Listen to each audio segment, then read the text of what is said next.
I'm not a developer. I've never written a line of code, but the way I look at them now after working with them for 15, 20 years is they're artists.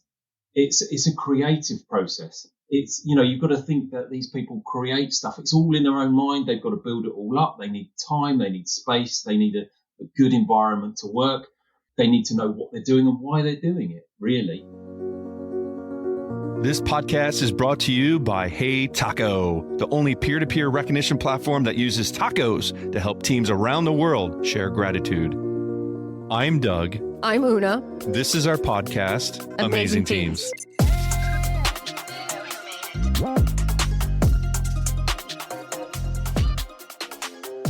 Hey everyone, welcome to Season 3 of the Amazing Teams podcast, where we explore all things that make work better. Today, we are excited to be joined by Stephen Lord, Scrum Master at Point 74. Stephen, welcome to the podcast. Thank you, guys. Thank you for welcoming me on. Very excited. Can't wait. Of course. Stephen, can you tell us a little bit more about your title of Scrum Master? What does the Scrum Master do? Of course I can. It was originally a very developer-heavy phrase. It was used in Agile, part of the Scrum methodology. Scrum Master is basically a servant master role. You don't tell people what to do. You show them the path and take them on that journey. So it's very different from a project manager. Very similar in certain aspects, but the main difference is I don't tell anyone what to do. I'm rubbish at telling people what to do. I like showing the path. I like saying, look, this is where the company wants to go. This is where we have to go. Let's get there together. This is the way. Let's go on together. And that basically is what a Scrum Master does in a bit of a controlled environment, because in development, you've got a nice 2-week time frame if that's what you're using, and you can really get some focus in and protect the team. So it kind of ticks all the boxes for people.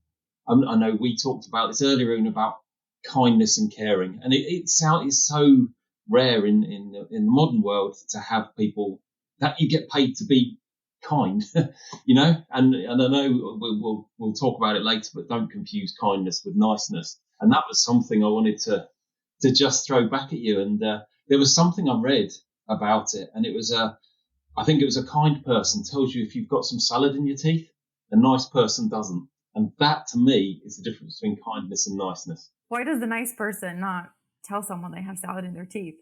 Because they're nice. They don't want to upset them.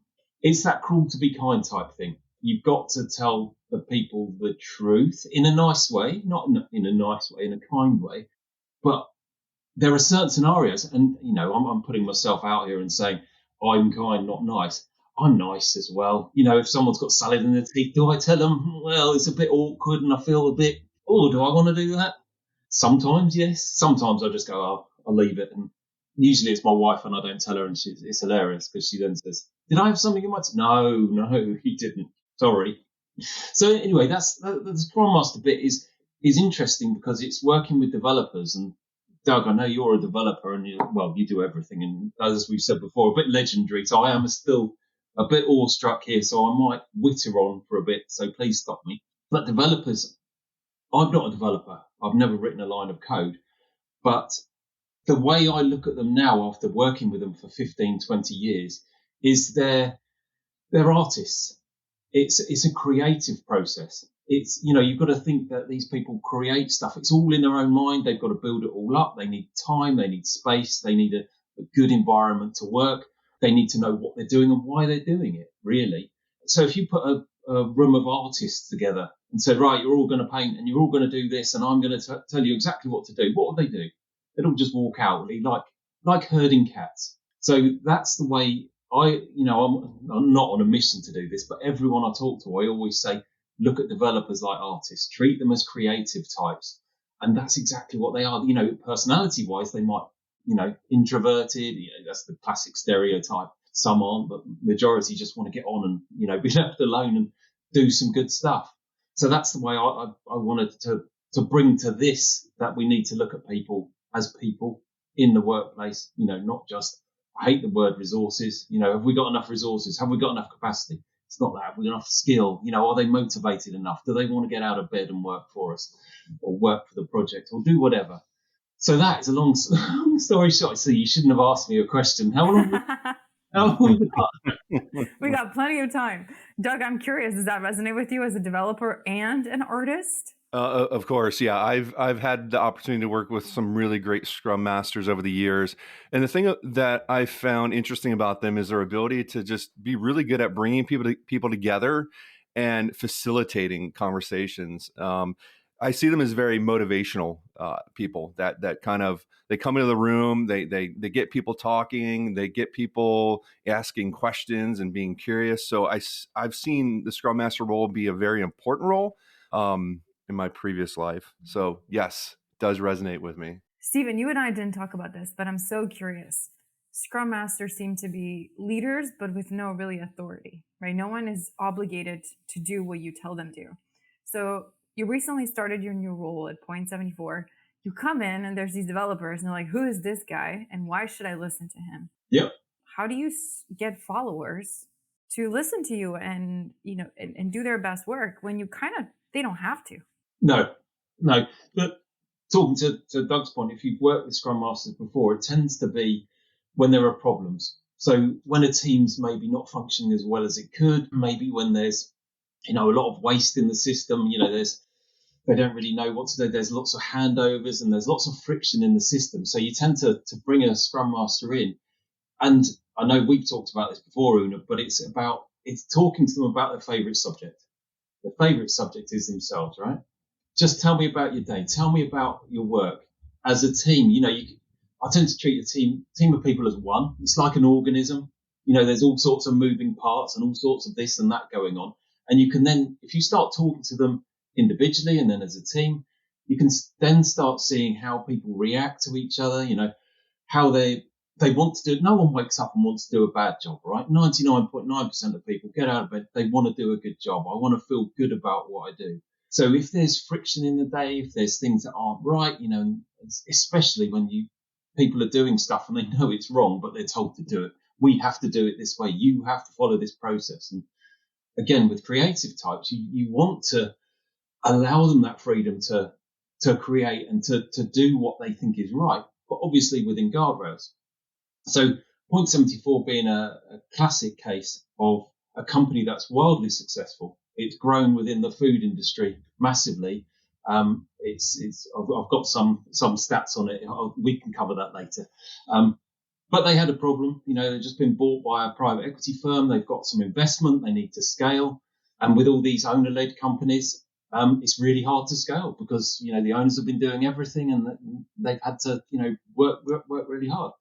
Get a bit of investment. What do you do? Right, we'll just carry on doing what we're doing. We'll wind that handle a bit quicker and then a bit quicker. And then it's going to work because it worked when we were 5, 10, 15 people. Now we're 90 people. What do we do? So that's when we tend to come in and just talk to people. No, we don't talk to them. That's a lie. We listen to them. And if you listen to them and they feel that you're listening to them and you reflect back to them. So when you do that, this happens. Okay, right. And this happened. Right. And then the best thing to do, and this is brilliant, usually they're working in their own worlds, and they throw stuff over the fence and then stuff gets thrown back. And then particularly between development and quality or IT, you have all these things, right? You can't pass me a ticket until I've got this ticked, and we have to have a cross check and we have to do this and get them talking together. Well, why do you need, because it means, okay. So if I put this on the ticket or if I do this bit, right. And that, just bringing people together. And like Doug said, you get people together, you get them talking when they're not screaming at each other. If they are, hopefully they won't be. And just get them to talk and treat them like adults, Like I said, nobody wants to do a rubbish job. So treat them like adults, get them talking and listening to each other and showing them the way, really. And the other thing is, and I know I did think about this a lot since we chatted, Una, I think you've got to bring some humour. You've got to be a bit lightweight. Nothing is ever that serious. I mean, it's I don't know a good analogy to use, but nothing's ever that serious that you can't have a bit of a laugh and a joke. And what I wanted to do in this is... I'm so excited for this. I couldn't not wear the hat, right? I couldn't. Love it. I love it. And this, we'll come on to that later. But that is just fun, It's just something stupid. And as long as you don't mind making a tit of yourself, to want to use of a better word, you know, to be a bit self-deprecating, don't take yourself too seriously, and just do it for the greater good. And I know there's not enough of that, and it comes back to that generosity of spirit and kindness again. You know, if I'm talking to you and I want to make your life better, why wouldn't you try things? You know, that little experimentation type thing. Let's just try it for 2 weeks. Let's change this thing. Try it. If it doesn't work, we've not lost anything. You know, let's try something else. That's the type of spirit I like to instill in teams, and just treat them as a thing. They're just, you know, a big organism that's trying to get shit done, really. Yeah, I totally agree on the having fun with it. When you said that, a person popped in my mind, Ben Charbonneau, who was a great Scrum Master who I used to work with, and he was great because you never knew what he was going to show up in or what he was going to do. One memory that I can't let go of is him showing up in full blown like exercise gear with like the headband, and he had everybody at our meeting doing push-ups just to kind of get the blood flowing, and you know, just it's kind of like breaking the ice and just getting people feeling good, and he was really good at that. So I totally agree about adding a little bit of humor into the role. I think that's a great approach. I'm not so sure on the push-ups, but I agree with you. Sounds a little bit too much like effort. Yeah. Stephen, I have to ask, the plant behind you, is that real or fake? It looks really healthy. In fact, it's kind of like a tree. It's not even a plant, it's a tree, right? It is. Is that thing real? It is real. What are you giving that thing? I don't know. It started off about that big, and this is kind of like a garden room. So it gets really hot in the summer, and I think it must be a tropical plant. This is dull. I'm going to go and get it. Now we're staring at, this has got to be a 6. Oh, okay. That looks like a sibling. So I cut 3 things off it, stuck it in there, and it's just grown. This bit's grown. So there must be something about this room. When I started, I was only 5'6". When I started in this room, now I'm 6'4". So I don't know what's going on. That's the room. Sounds like a very healthy room you'll be working out of. That's amazing. Yeah. It's nice. And this is just something else. We had this like a well-being thing in my previous company, and everyone who volunteered to do it, because you had to take time out of your day or your week, we got together and we started to do this, you know, team health type thing, you know, well-being. We got a doll of everyone made, which was personalised to them.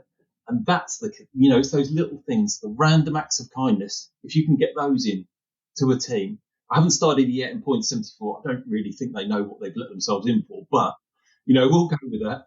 But if you can do things like that, random acts of kindness, you know, gratitude, and it's going to come back to gratitude. And I think the best thing we ever did was put Hey Taco in Exclaimer, because I've left and a few people who put it in have left, but it's still going strong. And you know when it's a good thing, when it's in the culture. And they post regularly on LinkedIn about it. And I'm still there going, I helped put that in, you know. Yes.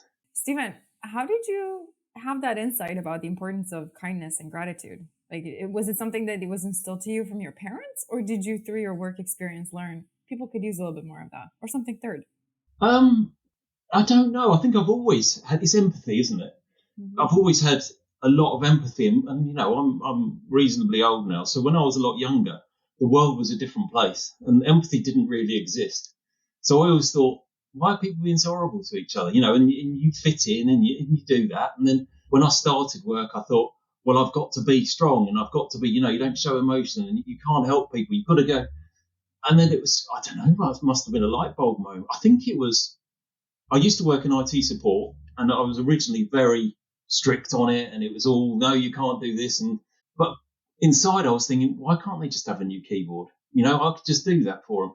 And then ultimately, you learn that you can't do it in IT because people take the piss. Because if I give you a new keyboard, yeah, I'll give you one. Then someone looks over your shoulder and goes, why's she got a new? I want it. And it's like it all balloons out, and you know, it's all chaos. But what you find is you can be yourself in this role because it's such an open-ended facilitator role. You know, there's no real rules around it, and that's what I love. You know, don't tell my boss, but I hate being told what to do. I really do. I always have. But in this, you make your own world. You can make your teams be the shape you think they should be in. And people tend to go with it because you get results. You think if you can apply empathy and kindness to a team and to get them working, even though they don't know they're being empathetic and kind to each other, you get great results. And Doug, I'm sure you've seen it if you've worked in teams like that. If teams share a common purpose and share a common goal and know why they're doing stuff and they help each other out, you're 75% of the way there to get quality stuff out the door. It's not knowing that why. So that didn't really answer your question, did it? But maybe I'll come back and I'm wittering. Right, I'm wittering now. No, you're good. One thing that made me think as you were talking about the importance of bringing the team along, sounds like what you're doing could be applied to outside of the engineering team, right? It doesn't have to be connected to development. And what you did at Exclaimer, just even with the culture and the gratitude, it was applied to the whole organization. So it sounds like the skills that you have and what you bring to a development team goes far beyond launching products. I think, that's pretty much spot on, but you have to have a testing ground. And when I'm going to say this, and it's hilarious, when you go to a party and you talk to people, right? I don't go to many parties and I don't talk to many people, right? Let's put that out there now. But when you go to parties, they say, what do you do? And you say Scrum Master, and they finish laughing and go, that's a made up title. And then you tell them what you actually do, from a day to day. And I have not met anyone yet that hasn't gone, we should have that in that would really work in our company because we could do this, this and this. And I say, well, why don't you have it? Oh, because we didn't know we needed it. And that is a real problem for this role, but that's not your question. I can't remember what your question was. I've gone down this rabbit hole. It wasn't even a question. It was more of a thought. Right? It sounds like you're doing at Exclaimer. You did a lot of work that probably would traditionally fall under HR, right? Or people and culture. What you and Ellie did as with gratitude and culture. So you were taking on the organizational development, not just your engineering development, which I think is kind of interesting. That it doesn't all have to live with HR. It could live with someone like you who extends their skills outside of the immediate team they're working with. The worst thing you can do is put culture into an HR, bracket it into HR. It's not. Cultures comes from how you treat each other every day, how each interaction from everybody, that's the culture. It's not because someone puts some words on the wall and you all go, yes, we're great at teamwork. But that was my original point, was that it's a really good proving ground because engineers have got the Scrum Master title, and you can go in and do that facilitation piece. So when you know you're going to get it working, everyone then goes, hang on a minute, I want a piece of that. You go, let's have a chat, and that's how it builds out. So you've got to start small. You've got to, and that's exactly how we started it in Exclaimer. I remember one day, I was reading the Management 3.0 stuff and they said you should have a gratitude box. And the engineers at the time were not angry, well, they were a bit angry and a bit aggressive, and that's fine. And they won't mind me saying it because, I did hundreds of retros with them and they all calmed down and just generally hated me. But apart from that, I thought, let's give it a go. So I went up to the most difficult developer I knew, most awkward and the one that would say no. And I said, I'm thinking of doing this for the development team. There was only about 15 of us at the time. And he said, yeah, all right then. I was like, okay, we might have something here. So this was pre-COVID. We had a box in the middle of the office, little cards to write on. We'd put them in the box. And then at the end, every Friday, we'd get them out, share them out, and you'd read them out. So we did this and they got it. They got it pretty much straight away. And I was thinking, this is some sort of weird source. What's going on here? And then we built on it. And what we ended up doing was, if I'd written something, thank you so much for fixing my pipeline, great, you would then get to keep it. So some people said, no, I don't want it, but some people were happy not having it. Others collected theirs. So the ones that people didn't collect, we put all over the walls. So we had them literally, I think I counted about 800 all over the walls, all up the stairs. And every time you walk past, you just see a new one. It's something different. And it was like, okay, that's cool. But the people that collected it, I talked to one of them, and it was this particularly awkward person again. One day he said, when I'm having a bad day, I open my drawer and I just look through them. And I thought, this is great. We've got something here. The rest of the business weren't that interested. So then when COVID hit, obviously the box is in the office and we're all at home. And I'm thinking, I haven't got arms that long enough, and I'm not going back into the office and, doing all that. So I looked around. I'd looked at Hey Taco before for another company, but it hadn't worked out. So I thought, let's do this. So I talked to another guy and said, should we try this? Yeah, okay. And then, my God, it just went mad. It went absolutely mad because we carried on doing it in engineering. But the difference was you don't just put it in the box. You see it there and then bang, you've got it. Oh, interesting. Build it out in engineering. And within a week, the rest of the company was like, we want some of that. That's when it all went. It just went mad. And then after that, once you've softened them all up, you can go and do anything with them. They're in your hands. Yeah, it becomes a much more powerful thing, almost like a movement when it begins and starts on the ground level rather than top down implemented. And then, people are told to use it. It's just a totally different tool at that point.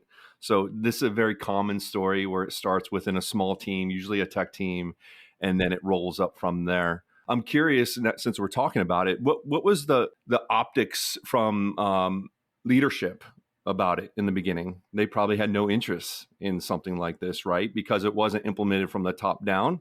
Does that sound about right? Yes.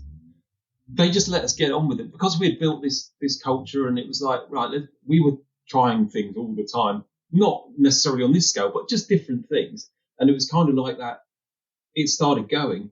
And then my boss encouraged that type of thing anyway. He gave me a free rein. And that's one of the people I'm going to say about gratitude, because it's that whole environment. If I have loads of ideas, some of them are a bit stupid. And that's another gratitude I'm going to say about Ellie. But anyway, we'll come back to that. But when you meet people that, the type of manager I need is someone that says, okay, give it a go. I'll take responsibility for it, me. And they'll say, just give it a go.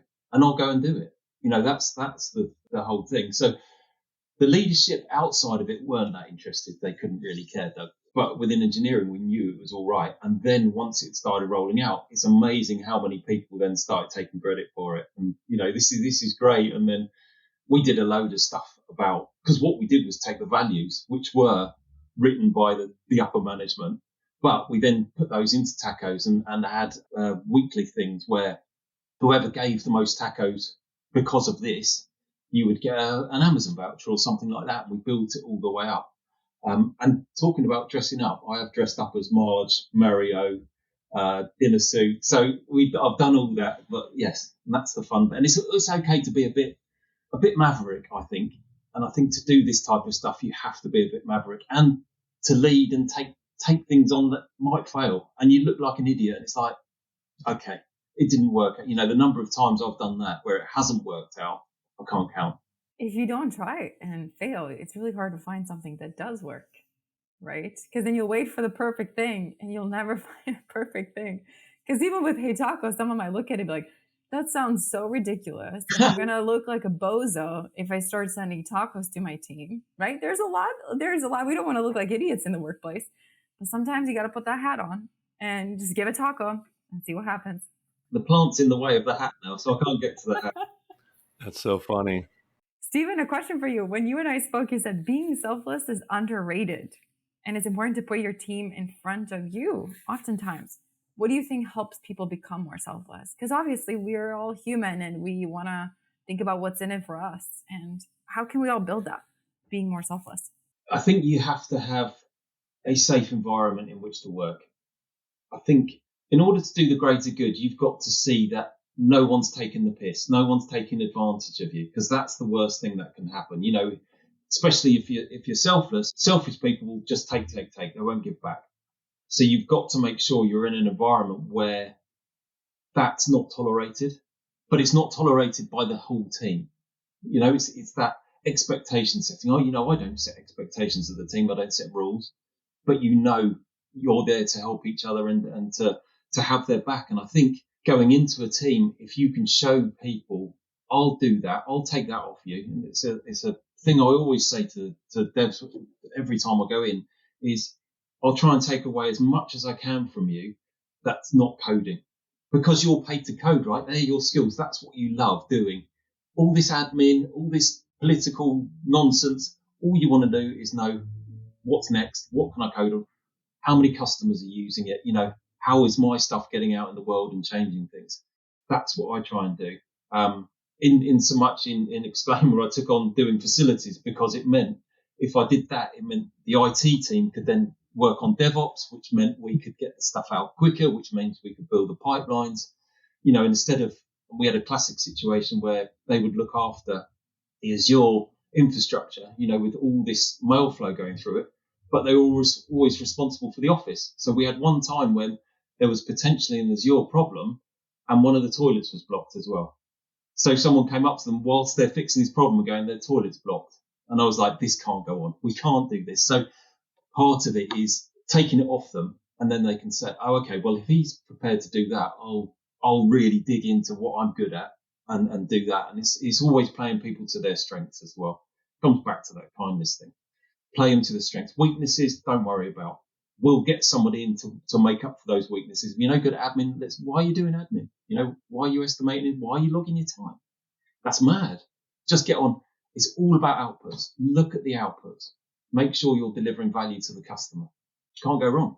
I love that you're also willing to go first. Sometimes people will say, well, I'll do that when the other person does something, right? So we kind of wait on the sidelines, and no one wants to go first, right? But sometimes you have to, go fix the toilet, go do the thing, and then people will realize, oh, okay, this person's serious. 100%. And there's a great TED talk, and I'm going to get the name wrong, and if you've got American listeners, they're going to roast me. Sassanat Festival, something like that. If you have a look it up, TED talk on, and it's basically one guy starts dancing, in the middle of this festival, leaves him alone. That is the thing, because you need 3 people, right? So a lot of the time, you just make sure you've got a couple of people that I'm going to go, but I know you've got one. Right, you're going to come with me? Fantastic. And then pretty much then everyone goes. But yeah, you have to be prepared to put yourself out there. And it's not easy. It's never easy. And it's horrible. But you've got to do it, right? Because you want to improve and you want people to improve. And that's the key. I think that's the key to life. Just try and get people to do the best they can, Agreed. It's not rocket science, is it? We somehow make it rocket science. Right. So for season 3 of the Amazing Teams podcast, we are focused on making work better. Let's do something for our listeners. And between us 3, let's create a list of 10 actionable things that people can do right now, today, to make work better. And I'll start by saying adding Hey Taco to their life. We all know that is obviously it number definitely 1, makes right? work better. I mean, obviously. Una. Okay, I'm going to follow with connected is just say thank you more often. Oh, that's a good one. Right? To your person in the front desk at a doctor's office, to the cashier, just look them in the eye, just say thank you wherever you go. That's a good one. It's so impactful. Just simply saying thank you. Agreed. Steven. First of all, I didn't know there was going to be a test, so I apologize. Doug comes in. First thing that comes to mind. That's a huge. And are you counting these, by the way? Could we get to 8 and then it's all right? That's fine. One of the ones I've just written down: celebrate the wins. Celebrate. Yep. They come so very little. They happen very rarely. Big wins. Celebrate the little wins every day. Look for those things. Just look for the little things, and it follows up with the say thank you. Say well done. So there's 2. I've given you 2 there. So we're on 4. Say well done to people. It doesn't cost anything. Yep, that's a good one. Celebrating, kind of in the same theme as both of y'all. Something very simple that I think a lot of people overlook, and that is just simply smiling at people. It's an invitation, right, for conversation. The co-working place that Una and I work at, there's a lot of people that smile, but there's also a few that don't smile, and those people you just don't want to. You're not gonna go up and talk to them if they're not smiling. So just simply smiling at people is a quick way to engage and to just put some positive energy into the room. So that's my second one. My second one is ask more questions. Ooh. I think curiosity is so underrated. So instead of just talking and saying what you think, ask a clarifying question of a colleague, or just ask them, hey, why do you think this is the right idea? Or what made you say that? Just ask one more extra question in a conversation a day, and you're going to learn so much.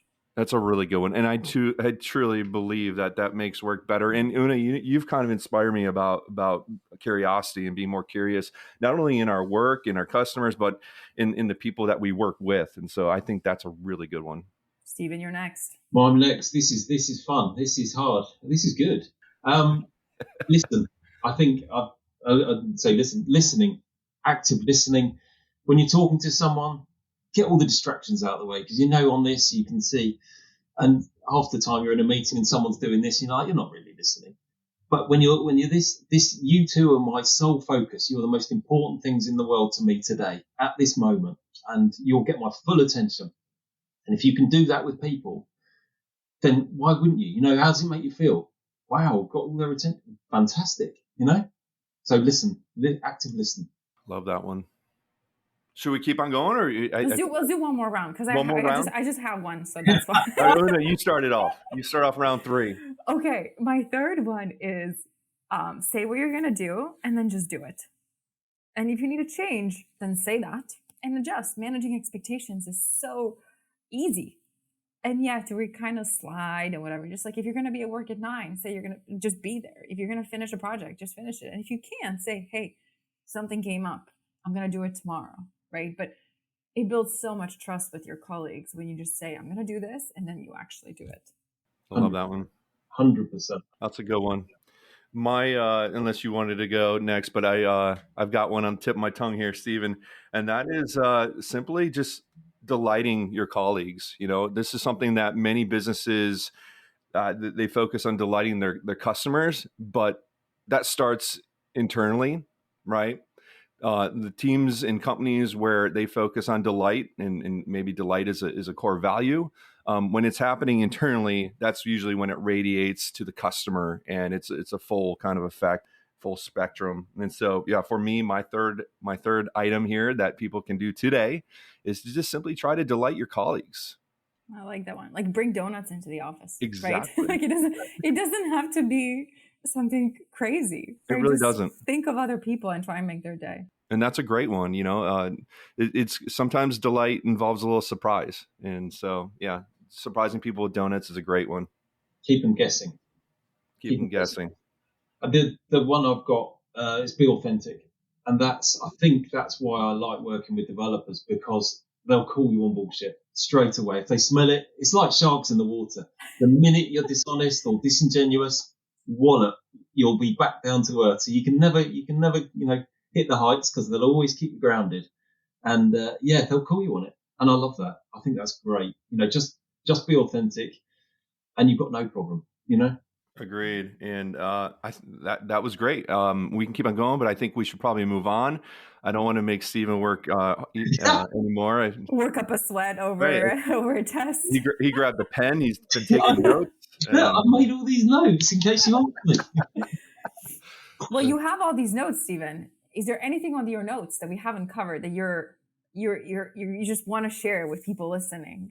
The only one I did write down that we haven't done, and I'm not great with this, so don't take me as some sort of saint. I'm not.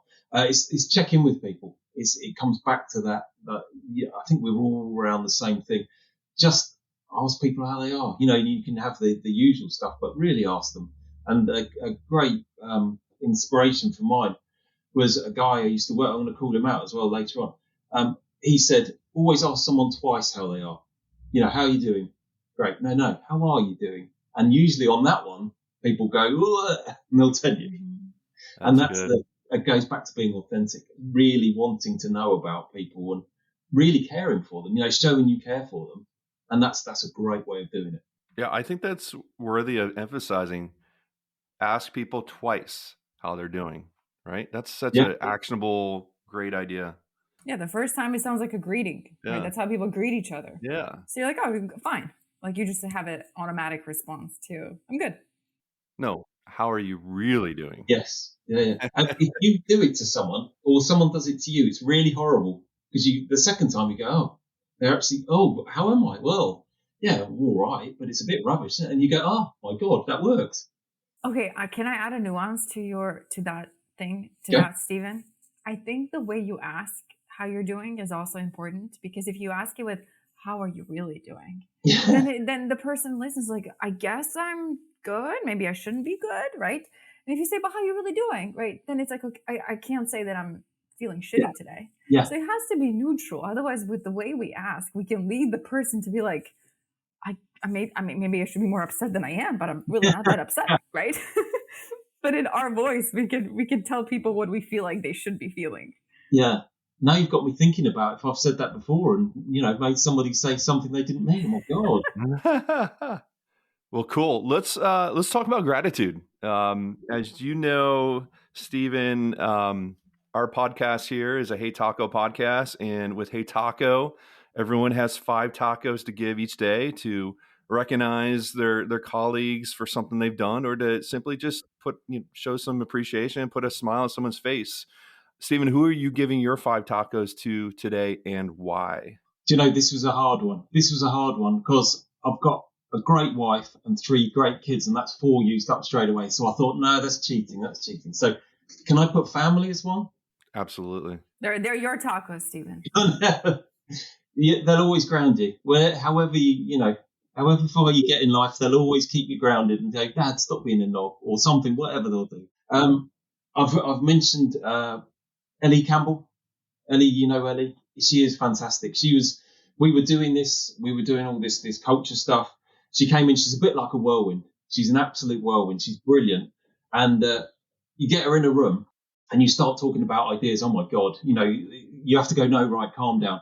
And on the back of that, there's also Jim Turner. And we all work together at Exclaimer. And I always said, right, you two need to not get in a room together without me, because otherwise they'll be like burning the place down or seeing how they can arm wrestle bears or do something. Like it was such a good time, because nothing was off the thing. And we did so stupid, we dressed up as Father Christmas, and we did all sorts of stuff around gratitude, around the Hey Tacos, around the Christmas type thing. So yeah, those 2 people, inspirational. My old boss who gave me that, who was basically the container to allow me to do all this stuff, to put me on the Scrum Master path and kind of build out what we built out in Exclaim, was Dan Richardson. And he's great, because he just, I used to say to him, should we do this? Have you done it before? I hadn't done it before. I said, yes. He said, did it work? I went, yeah. And I hadn't, he allowed me that level of, I don't know how he did it. It was mad. And our Costco runs were legendary. We'd always get loads of cakes from Costco. So I would always stack them up. He would then come along and go, you haven't got enough. We'd double it. And we'd go in there and everyone would go, there's too many. Say, don't complain about too many cakes. It's brilliant. It was such a good time. It was such a good time. And then the last one was someone I used to work with years ago. Sadly, he's passed now, but his name was Lloyd Carby. And he was an inspiration because he set the bar.